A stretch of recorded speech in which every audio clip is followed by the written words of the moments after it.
Welcome to the Big Match Revisited, a chance to look back at the way football was televised 4 decades ago. This edition was shown in May 1977, when promotion and relegation issues were being settled. It's pure football nostalgia, with host and commentator Brian Moore. And welcome again to the Big Match. So the last full weekend of the Football League season, and today we reached right through the full range of emotions, really, as this amazing season reaches its climax. We go to Chelsea, already sure of First Division football next season, and see pitch invasions that ruin their afternoon of celebration against Hull.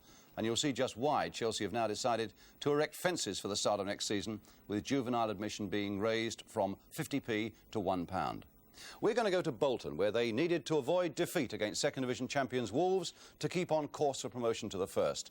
And we're going to slip into the Fourth Division, where Colchester needed just 1 point against Bradford City to make sure of their jump into the Third Division.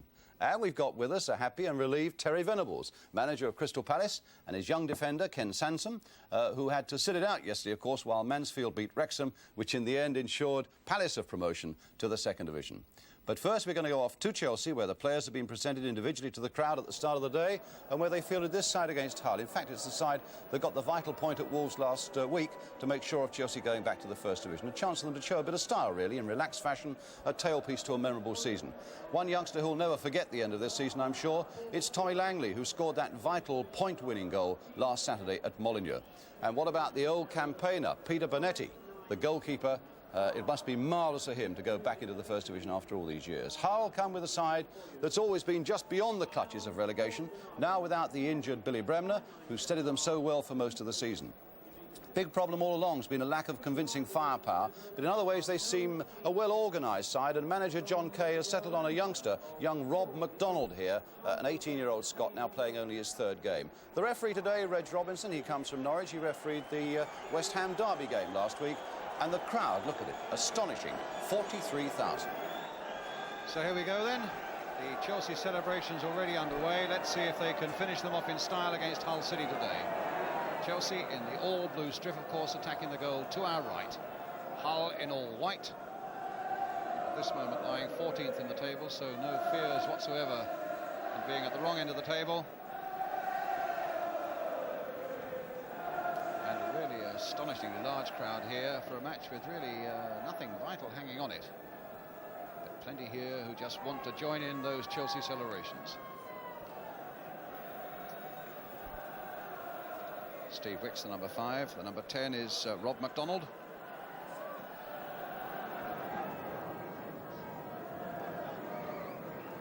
Galvin for Hull. To Vries. Galvin. He's got himself into a shooting position here, and it called for a good save from Bonetti. Galvin worked his way into a good position for that right foot shot, hit it well, and the fists of Bonetti did the rest.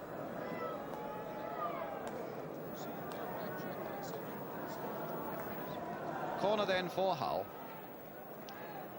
Bringing Dave Roberts up, the number 6. And also the number 5, Stuart Croft. There's Roberts. Began his career just down the road at Fulham. Long cross. In fact, it might reach Roberts, but another fair-haired fellow was just that little bit bigger, Steve Wicks. Crossed in again by Lord. Bonetti's catch.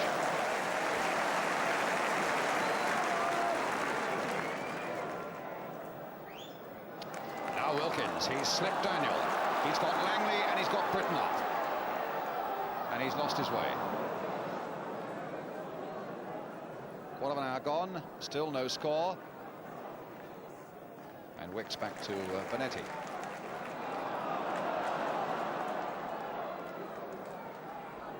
Indeed, you're tempted to say that most of the excitement came before the kickoff. Certainly so far as the first quarter of an hour is concerned. Cook, now to Locke. Now for Langley, this looks better for Chelsea. Wilkins on the far, rather, Britton on the far side. Good running by Langley, and touched in by Steve Finiston. Wayland, no chance at all, exposed cruelly by his defence. But a great run again by Tommy Langley, a young man who it seems can do no wrong at the moment. There he is in the centre. The run by Langley that always had Hull under pressure as he came towards that 6-yard area. And as he turned the ball inside, in fact, it was no more than a mere touch applied by Finiston, making his 24th goal of the season and giving Chelsea the lead with 16 minutes gone. Chelsea 1, Hull City 0, and it's that man again, Steve Finiston. And the man who made it, Tommy Langley, a young man who, I say, can do no wrong at the moment.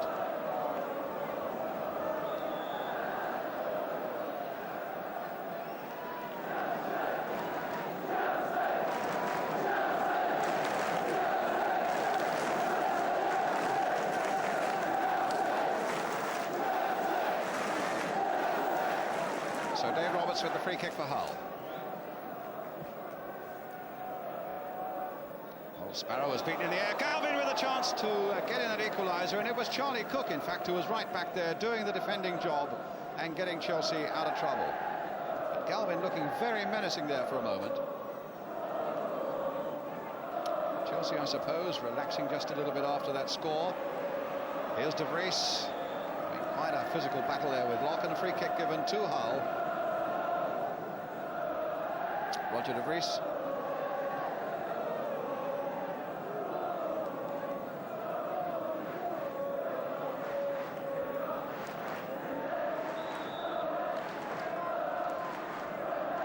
Galvin chipping it in there. There's Locke. A long ball for Langley to chase, but Croft turning it back.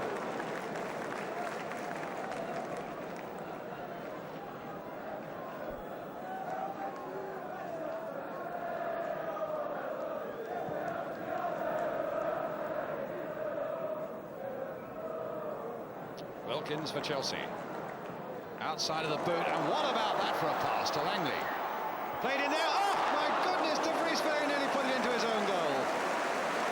What a brilliant and exciting piece of football that was. Made by that superb pass with the outside of his right boot from the Chelsea skipper, Ray Wilkins, swerving it into the path of Langley. Langley took it superbly in his stride. The cross came over, and De Vries came within an ace of putting it into his own net. Here's the corner, taken by Britain. Wex is right up there, gets the header in, goal kick.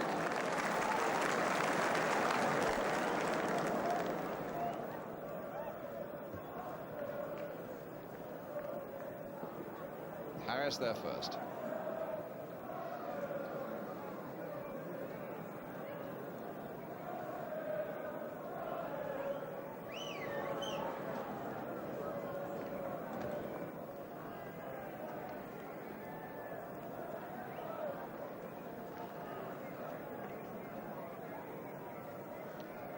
Suddenly slipped Harris. Now can Hull get the equaliser here? Oh, penalty surely. How on earth could that not have been a penalty? Well, that's the most blatant penalty I think I've seen for a long time. Maybe the referee was unsighted, but Hull can feel very aggrieved that they weren't given that penalty when Sunley was brought down there. As it is, they've got a corner. And Wicks getting it away at the second attempt, but only then as far as Lord. Cook getting it away now.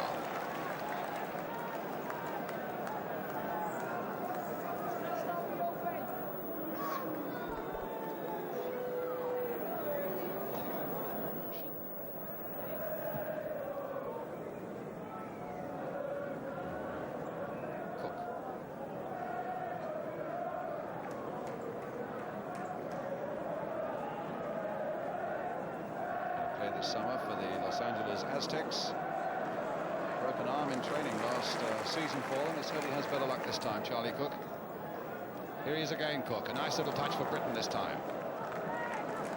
Locke. Back for Cook again. That's a lovely ball there, played towards Finiston. That was a beautiful cross there by Charlie Cook. Always curling into the position that Finiston wanted, and he got there just a fraction before the Hull defender, but the Hull defender did enough to force Finiston to put it wide. Wicks with the header.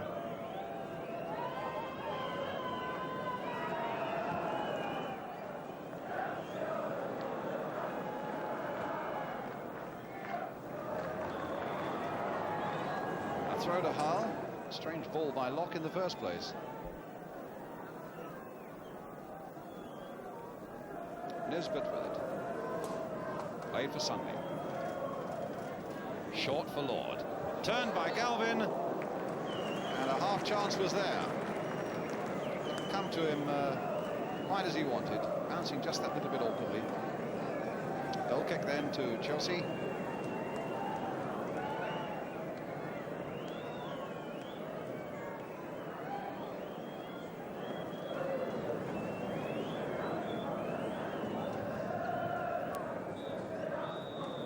There goes the whistle then for half-time. Well, Chelsea at least getting a very good goal made for them by Tommy Langley and scored for them, in fact, inevitably, it seems these days, by Steve Finiston. Hull, who battled away a bit, and I think probably could quite rightly say that they should have had a penalty just before half-time when Dave Sunley was brought down, but the referee thought otherwise. Well, that's the half-time situation. Still a good deal to come on the big match this afternoon. Of course, a half-time score at Stamford Bridge. Chelsea 1, Hull City 0. We'll be right back with that second half. Welcome back to Stamford Bridge. Chelsea leading by a goal to 0 in this second division game against Hull City. Hull in the white strip now, attacking the goal to our right. In fact, they've only scored 1 goal, Hull City, in 11 visits to Stamford Bridge. And the first of those visits was in 1905, September the 11th, the first game ever that Chelsea played at Stamford Bridge. The result that day, in fact, was 5-1, the day that Hull scored their only goal here.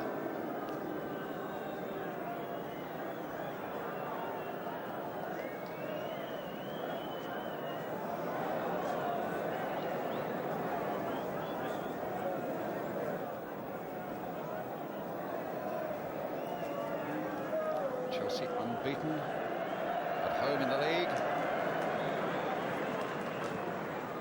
A free kick taken by Dave Roberts. Here's Galvin. Hull, in fact, have only had 1 win away in the second division this season. They don't travel awfully well. That was away down in Plymouth about a month ago. Free kick now to Chelsea.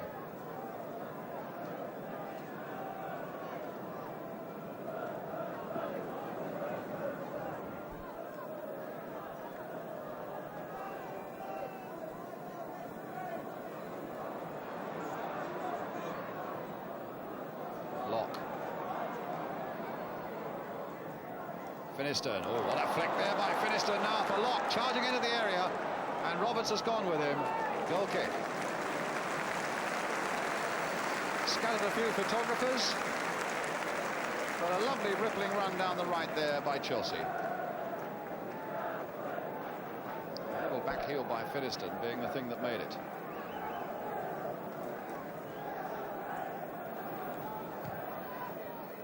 Daniels, long ball forward. Harris stopping Sunley. And Sparrow to Locke. Lewington. Headed on nicely for Langley. Combining again with Langley. Finiston waiting in the middle if Langley can get it over. Oh, and he's there! Finiston, number 2.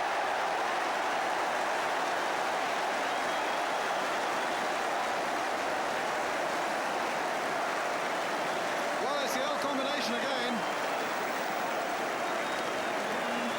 Finiston and Langley. Here's Langley, and here's Finiston. As that move went roaring down the right, with Finiston making a great run into that Hull City penalty area. A low cross eluding the Hull defenders, but not Finiston. Almost a reaction there as he knocked it in. Chelsea 2, Hull City 0. And that brings him now to 25. And again, the man who made it, Tommy Langley.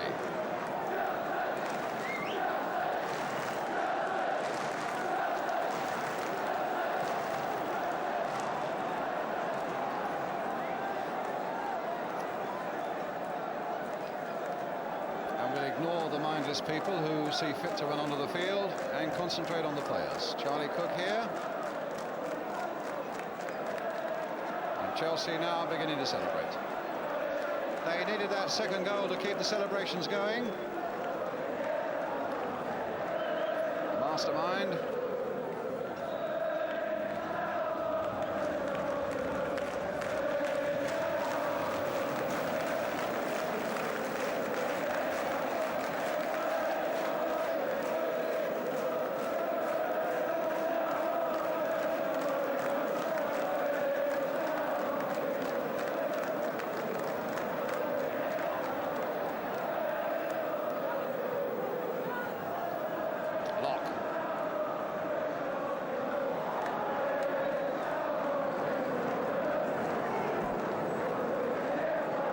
So the shed is resounding to the noise that greets that second goal.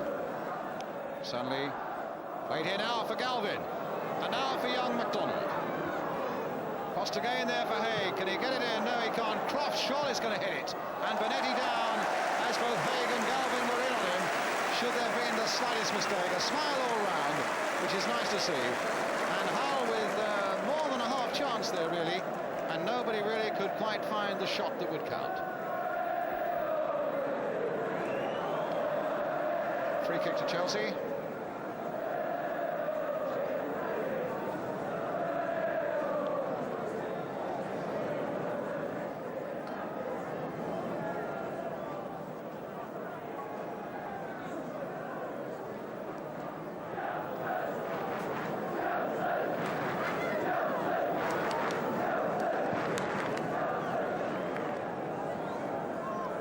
Jump by Roberts.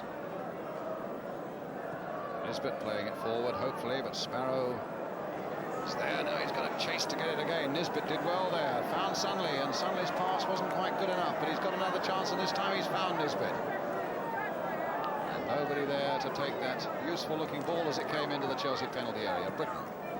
20 minutes to go. Wilkins forward now for Langley again.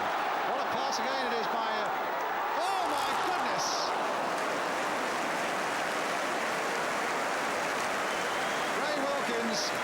Is applauding his young number 11 as hard as he can go. He stopped just as we cut to him. But what a ball it was again by Ray Wilkins, beautifully flighted and curved into the path of Tommy Langley. And he took it and hit it, but hit it just a matter of inches too high.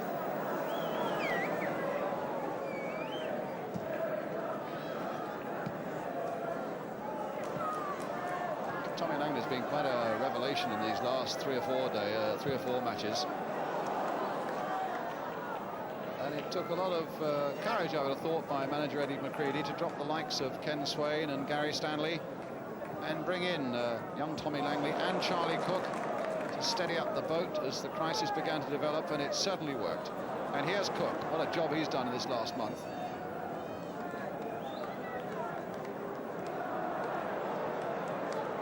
Locke, Langley,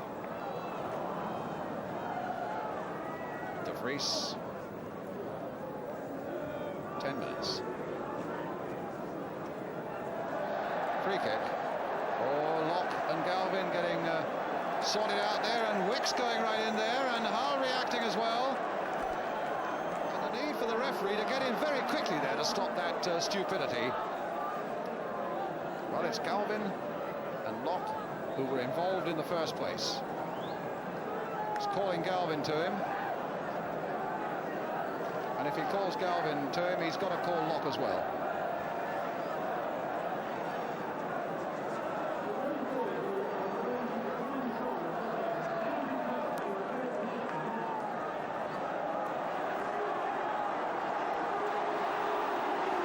And there are some young idiots on the ground being booed by the more responsible fans. And if this goes on, there's going to be a real danger that this game is going to be held up for quite some considerable time. In fact, the Hull players are already going off the field, and referee Reg Robinson is calling the players off the field. And the rest of the Chelsea fans are shouting off, off, off.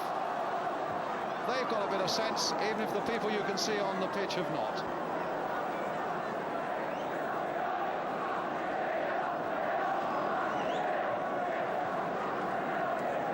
One player left on the field at the moment, I think, or two, yeah, three, Wicks and Cook, and the Hull goalkeeper, Jeff Whelans. Cook and Jeff Whelans. And look at the Chelsea chairman on the left there, Brian Mears, with the Chelsea secretary, Chris Matthews, on the left, one of the rare lady secretaries in the Football League. They've obviously made some sort of public announcement.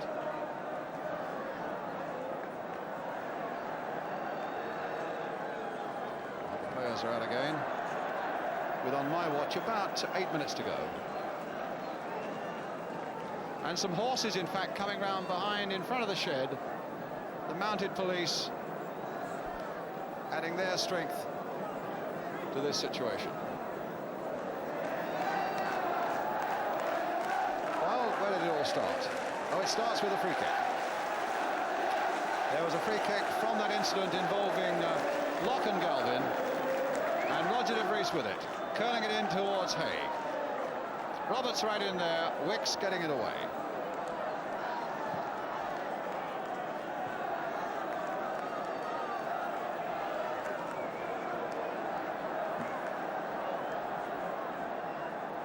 Galvin, and a corner for Hull.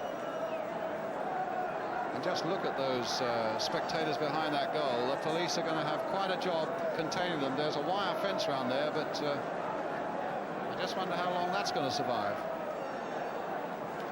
Corner taken. Galvin. Lord with the backward header. Harris thumping it away. Langley. Britton.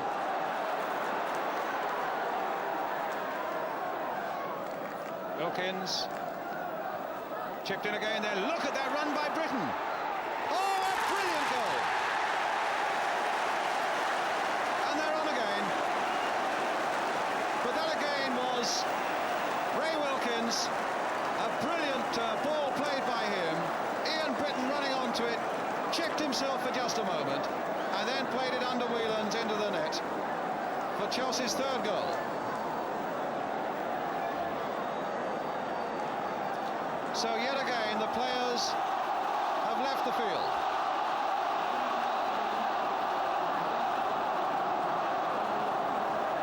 And Eddie McCready, the Chelsea manager in the centre there, you can see with the dark glasses. The referee, Reg Robinson, as well. Well, it's a classic case of gate crashers spoiling a party.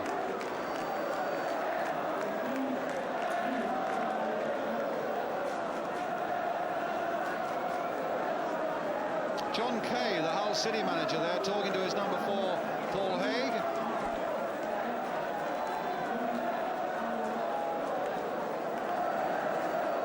I would think there is a distinct possibility that this game might not finish.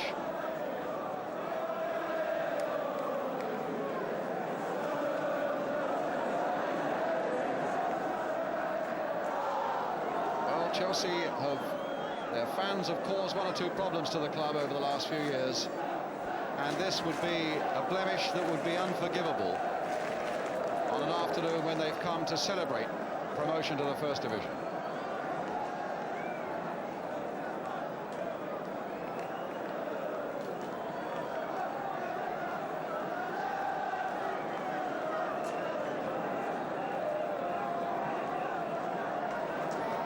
Certainly the impression that we've got up here on our gantry is that the referee is seriously considering whether or not to go on with this game. He's got both managers there now, John Kay of Hull City on the right in the light suit, and Eddie McCready there in the dark glasses on the left.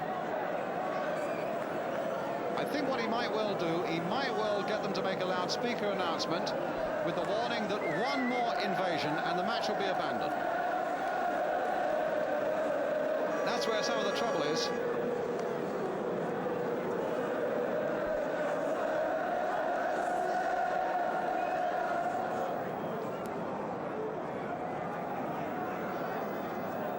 Eddie McCready telling the shed to stay quiet.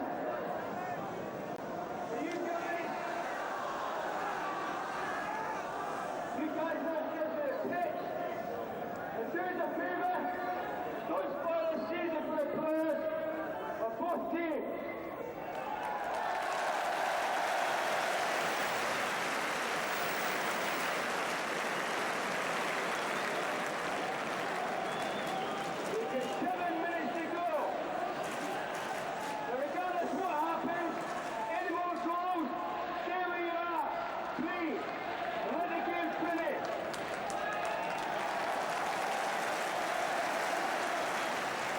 Spelling out one or two things to the crowd there.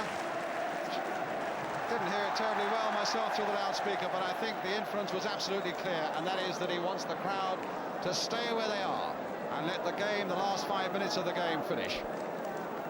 So Eddie McCready has done his bit, and now we're going to go back to the action.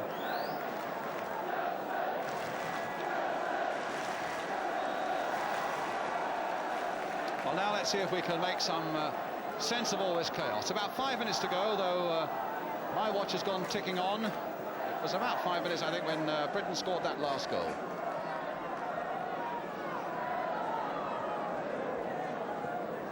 Lord turning it in, Lewington nodding it away.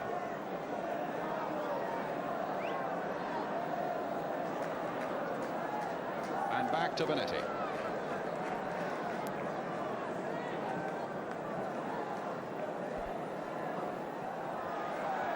Langley for Chelsea. Oh, Britain in a lot of space on the far side. Finiston through the middle. He's offside. It's in the back of the net, but it will not count. Linesman flagging on the far side.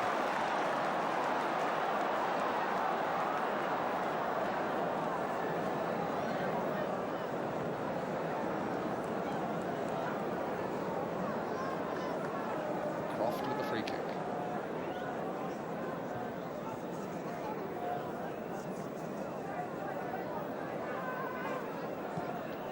Crossed in there towards Haig, nodded back down there. He claims it was handball by Cook, but the referee said it wasn't. And here's Sparrow. Long ball out here to Britain. With that stoppage, goodness knows how much time there is to go. But here's Finiston. Will he have time? Oh! Well, that was... What's he given now? He's given a penalty? What an extraordinary thing.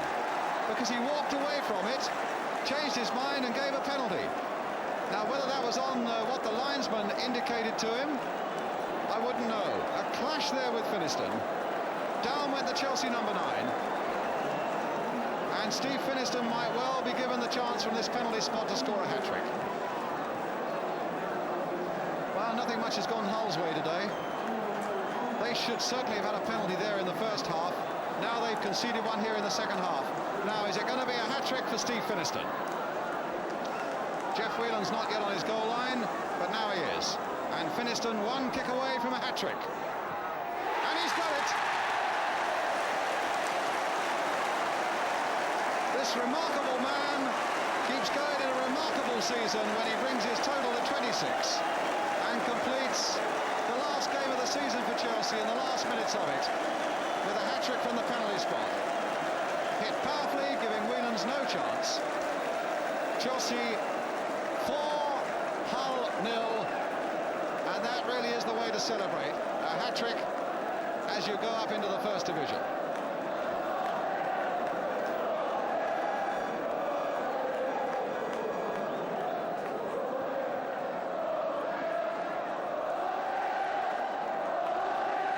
Wicks, Sparrow.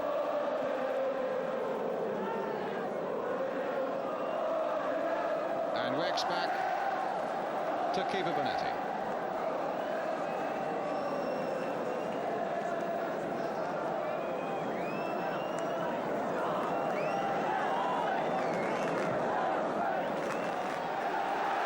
Well, the final whistle's gone, and look at them sprinting in there to try and beat the players in. Someone's been bowled over on the ground there. The linesman engulfed on this side by the crowds as they came swarming in. And some of the players just about getting down to the tunnel. And I think the referee decided that he'd blow that whistle when the play was on that side of the field and make a life or death sprint for the tunnel. 3 goals for Steve Finiston, 1 for Ian Britton, 4 for Chelsea, and what better way from them to say farewell to the second division and go up into the first. Well, as you saw, it was a party that was ruined by the gate crashers. And Chelsea, I'm afraid, will not have heard the last of that one. I spoke to the referee, Reg Robinson, today, who told me that he had no alternative but to report those incidents to the Football Association, and this he would be doing. He said that he thought seriously about abandoning the game, but decided to give football and Chelsea just one more chance, and that's why Eddie McCready went onto the microphone near the end. It was obviously difficult for the referee in these circumstances. I thought he handled that part of the day very well indeed. And for their part, the Chelsea chairman, Brian Mears, instantly decided with his board that Chelsea would build sturdy fences for the start of next season, and, as I told you, that youngsters would now pay £1 to watch their team instead of 50p.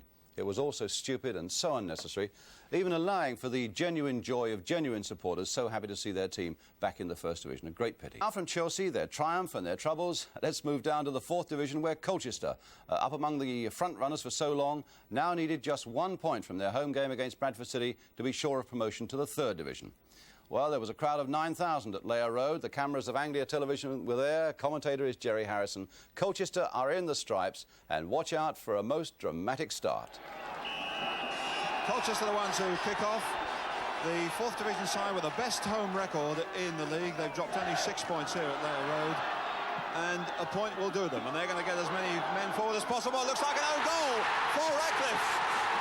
No, it was put into the back of the net before it went over the line by Bobby Goff, and that is a goal in less than 20 seconds. Radcliffe, only his third game of the season, his first touch. He hasn't had a touch, and they're already 1 down. Fretwell is 6 coming square. This is Pod. And the right has got Hardcastle here on his right. In goes Dolan, but beating Williams. Johnson. Allinson beaten. Smith, and here's an opening, and beautifully taken by Watson. Another goalkeeper really doing his nut by the way he's left exposed. Both defences seem a little bit open here. And how did Gary Watson pop up there for his 7th goal of the season? Left completely free as the through ball went forward, and easy one to tuck past with his right foot past goalkeeper Mick Walker.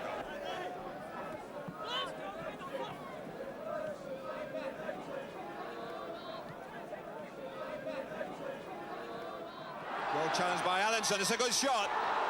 It's in! Ian Allinson. A little bit of aggression and chasing, paying off. Well, that was well played as Bradford City played it around at the back just once too often. And Allinson was not going to give up the chase. And there it is. It's all over, particularly for Bobby Roberts, manager who was given charge of the side last year. They came down from the Third Division, but at the first attempt they go right back up again, much to the delight of the Layer Road supporters. The handshakes here among the two sides mean see you again next year in the Third Division. So Colchester go up to the Third Division. Well done, Bobby Roberts, the manager, and congratulations too to the Crystal Palace manager, Terry Venables, whose side came through with a tremendous late rush to get promotion to the second, with Mansfield having beaten Wrexham yesterday. Yeah. Where were you when you heard the news? I was at Tottenham. And how did you hear the news? Well, I was with a friend of mine who was clued in with a chap behind him who had the radio going, and he was telling me every 7 or 8 minutes, and it was pretty nerve-wracking. I was going to say, without when it's out of your hands like that, I can't imagine a more nerve-wracking afternoon. That's right. That's right. But there was no getting away from that pressure. No, you could never escape it. Even if you locked me, they said a lot of people said you should have stayed at home, but you can't hide from it. It's there all the time, so you just as well go and watch. But what a fabulous weekend, not only for you but for the club as a whole. Yeah, it's been fantastic. Friday night we won the FA Youth Cup against Everton, and of course we had this tremendous news on Saturday. So it's rounded off a season of hard work from everybody. It's basically a young side you've got with a lot of really brilliant youngsters from what we hear coming through. I mean, obviously they won the FA Youth Cup. How do you view the prospects of going into the second division now? We've got a good first team squad, and now we're getting a good shape to the club because we've got the youth team, as I say, doing so well. Kenny's the first to come through, and he's shot right up there, amazing speed, and we expect quite a few more to come through as well. So we'll have a lot of strength all round, I'm hoping. Well, Kenny Sansom, the left back, 18 years old. Yeah, so yeah. Who's played how many games this season? 60, maybe 65. Any more to come? Yeah, a couple in Belgium in the Mini World Cup. Yeah. And you were in the side, of course, that beat Everton in the FA Youth Cup. Yes, yeah. a lot of people, a lot of managers say that youngsters of your sort of age get very tired towards the end of the season, can't really cope with 2 games a week and the pressure that goes with it. Have you felt any of that sort of pressure, Ken? Only the last couple of games, the very last few, but other than that, I feel great all through every game. He's a tremendous prospect, isn't he? Sparing his blushes. Yeah, of course he is. Well, he's he's physically in front of the boys of his age as well. You know, he's like a young man already. Yeah. Where other boys are still growing up, and he's made a tremendous surge forward. Yeah. Everyone's delighted for him. All the first-team players, they're very pleased with him. Camberwell lad, local boy. One of the chaps. Yeah, one of the chaps. How did you come to join Crystal Palace in the first place, Ken? Well, I've been to a lot of clubs previously before I came to Crystal Palace, and I only while having a chat with my older brother, you know, he took me around all the clubs, like, and as soon as I came down to Palace, it was it. Yeah. You know, I wanted to play for him. You know, as soon as I played, I had a few games in the youth team, signed Savvy's county songs, and I felt great there. You know, I wanted to play, and I played better for them. So. And you want to play in the second division? Cool, not many, yeah. Well, that all came about, not many. That all came about really last Wednesday night at Wrexham when you had to go there and win. And indeed you did that on a night when Wrexham wanted just 1 point, Terry. We got those pictures that were shown in On the Ball yesterday, in fact. That's right. You've not seen them yet. That's it, a long throw from Kenny here, and David Swindler's got right into the box from midfield position, done well to finish it off. Here's Barry Silk when he's crossing. Who goes up, the man himself is Kenny. And Stevie Perry just bangs it in the onion bag. It looked as though Wrexham were dead here, but they come back so well. What about that? Yeah, tremendous shot. Graham Whittle. Yeah, Graham Whittle is tremendous from that distance. He's liable to do anything from there, and you've got to be on your toes from there. And then 15 minutes from the end, they got this equaliser. Yeah, it's a bad goal from us. Peter Caswell, who had done well his first game, called a bit too far off his line in that position, I think. And 90 seconds from the end, Wrexham were as good as promoted with that 1 point until Rashid Harkouk. The smash. Rash the smash. Yes. Excellent. It's only he could get that type of goal. Yeah, and they were so down then, the men in the red shirts, that this was really a formality of the second one. But Jeff Bourne, who you got from Derby, has done so well for you. Yeah, he looks very lively in the box. Very clinical there, and he's given us a slipperiness in the box that we perhaps didn't quite have before. Yeah. There's a great temptation to remain loyal to people who've got you where you are. Very hard, yeah. But do you feel that you will need to go and buy somebody? I'll have to think about that. I think you've got to enjoy your victories, and I'm going to give myself a few days just to relax and enjoy what's happened. Then we start work again, and I'll think about it then. Yeah, but I mean, it's a possibility that you may need to strengthen the side. I'll have a think about it. Not beating about the bush, a lot of people there are rumours floating around that Terry Venables will soon go to a First Division club. You're obviously a very able young manager. What can you tell Palace fans about that? I'm very happy, and I'll be at Palace next season. Yeah, but you put a one-season limit on that, though. No, I didn't. I said I'll be there starting off next season. No, it could be any time. I'm very happy, and there's no reason that I should think it otherwise. Yeah. You have a contract there, Terry? I do have a contract, yeah. Yeah. Can you tell us for how long? Well, it's one which there's quite a few clauses in the contract. It's not just a straight one, and it could be for a season or it could be for 4 seasons. Yeah. You've got a very unusual summer coming up. I know you've told me you're writing a book, another one in conjunction with Gordon Williams, isn't it? That's right. Me and Gordon Williams have written 3 private eye books about a Londoner from Bethnal Green, and we've got to find time to write another one in the summer. So. But one of them is coming into a series on ITV, I gather. Hazel is the name of the guy, and the series will be based upon him. And that comes out on ITV in September. In place of the Sweeney? Or another Sweeney type? On Monday night, that's right. 13 one-hour films of Hazel. Man of many parts and a successful manager as well. Terry, congratulations to you and congratulations to Ken. And look forward to seeing you in the second division. Thank you. Well, in fact, before Terry and Ken leave us, we've got to make the draw for the London Five-a-Side Championship, which is sponsored by the Evening Standard, and it's to be played at Wembley on Tuesday week, which you'll be able to see, incidentally, on ITV. That's the Tuesday after the Cup final. So let's ask Terry and Ken. In fact, Ken's going to hold the black bag there for Terry. I should tell you that Crystal Palace are number 12, if you're interested. 6. Number 6 is Orient. 7.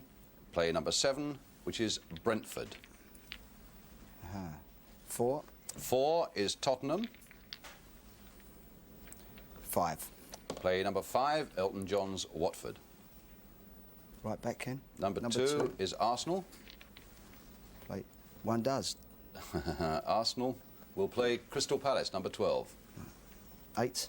8 is Queen's Park Rangers. 9. Plays number 9, Fulham. 1. Now, these are second round games coming up now. Millwall, number 1. Yeah. Legs 11. Play legs 11, which is West Ham. 3. Number 3 is Chelsea. And House on 10. House on 10 is Charlton. Will you put a good side out for that one?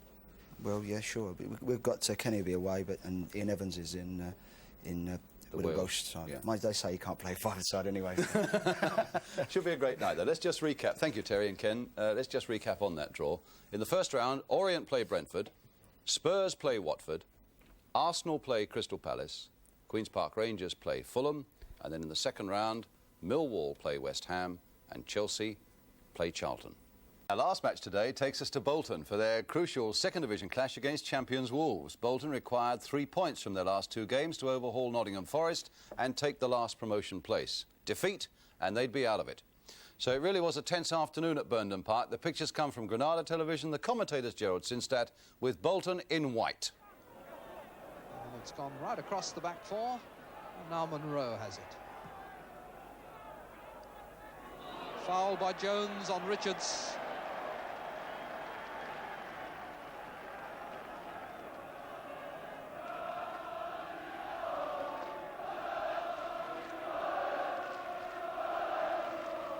Wolves sending Brazier forward. Hibbett and Carr are the 2 men over the ball. Both very inventive with dead ball situations. That wasn't an accident. It's got Hibbett through, and somehow it hit McDonnell, and he couldn't keep it out. Wolves worked it brilliantly in the end. Hibbett went on the run. Carr dummied, and as the wall broke, Carr chipped it over, and was Hibbett offside? McDonough, a brave effort to save it, but the ball just trickles into the net. Good header by Allardyce. Gary Jones, Morgan, Nicholson. Beautifully forward for Morgan, and put out for a corner by Brazier.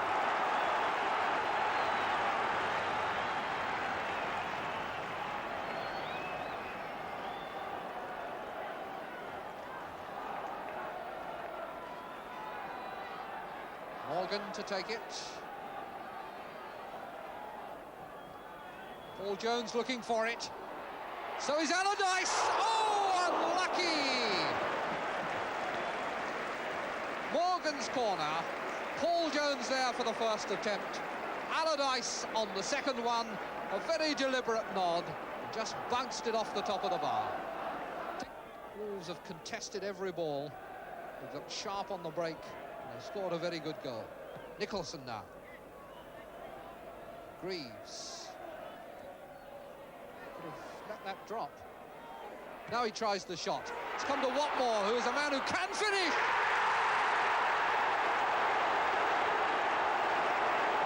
I think the referee has disallowed it. He's given offside. The linesman is here with his flag up.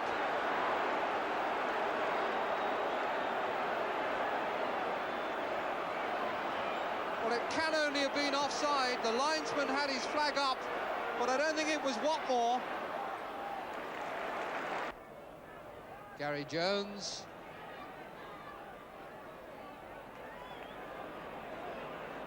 Morgan lurking on the touchline. Here he is now. Oh, and he's past his man, but he was tripped. The culprit was Richards.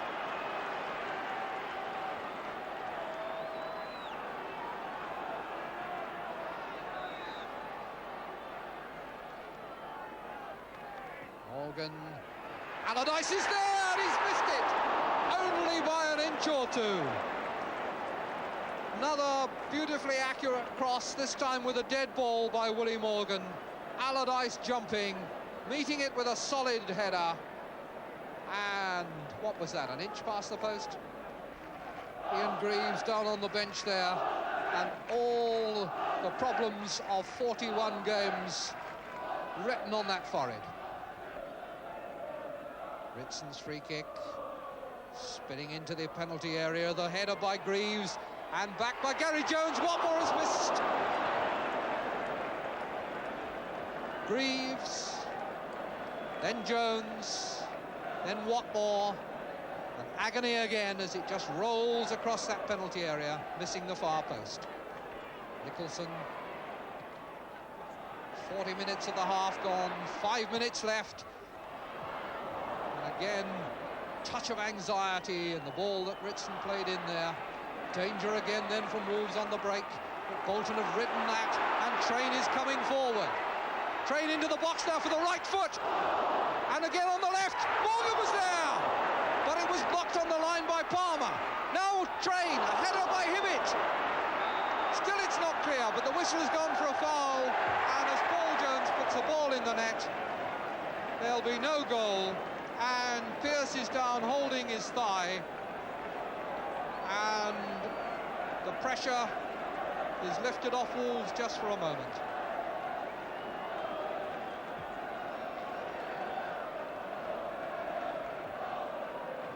"41 games, 9 months of effort, and it's all coming to nothing." Yes, back on his feet, but anything but agile by the look of it.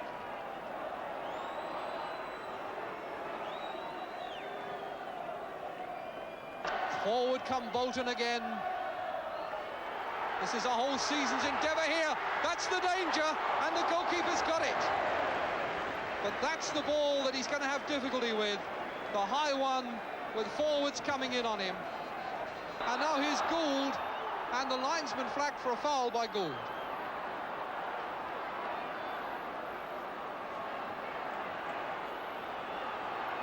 Ritson to take the free kick.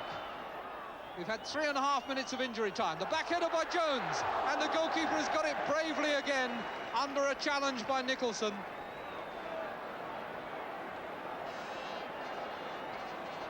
Trainer is on.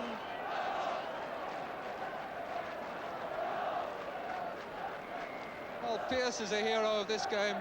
It's Pearce, you may remember, who performed wonders at Wembley for Wolves in the League Cup final. And today, although there is no prize at stake for them, because they're already certain to be champions, he certainly has been a hero. And he's not going to see out the final seconds. They'll have to take him off, and it'll be Bobby Gould who'll go in goal. And he, in his time, has performed a few heroics in that role.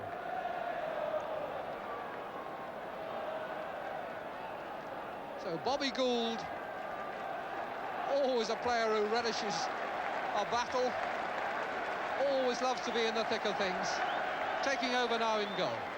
Not the first time he's done it in a league game. But how long to go? By my watch, it's almost 50 minutes since we kicked off this half. We've had time wasting, we've had stoppages.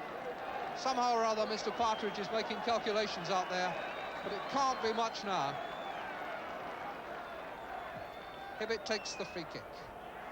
Sunderland. Nipped away from Carr by Allardyce. Gary Jones chasing it, so too is Richards. You'd have thought that was virtually the first ball of Richards' season, not the last.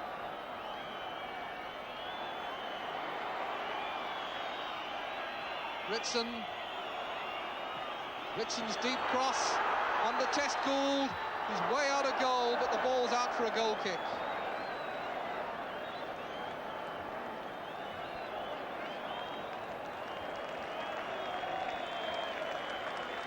Drama, suspense, anguish. On to Paul Jones. Overcomes the cross. Cleared by Palmer. And there's the final whistle. That's the end of all Bolton's hopes of promotion for the second successive season. 2 years running, they've gone to the very threshold of the First Division and stumbled with 1 foot on the step. Yes, I'm sure everybody will have sympathy for Ian Greaves, the manager of Bolton.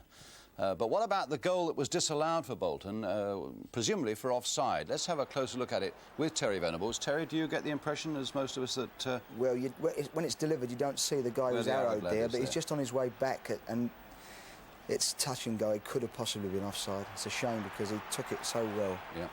And it's a hell of a blow for Ian. So that's why it is that Bolton play in the second division next season. That's it then, until next Saturday, of course, when we've got the cup final between Liverpool and Manchester United. And what a day we've got in store for you on ITV.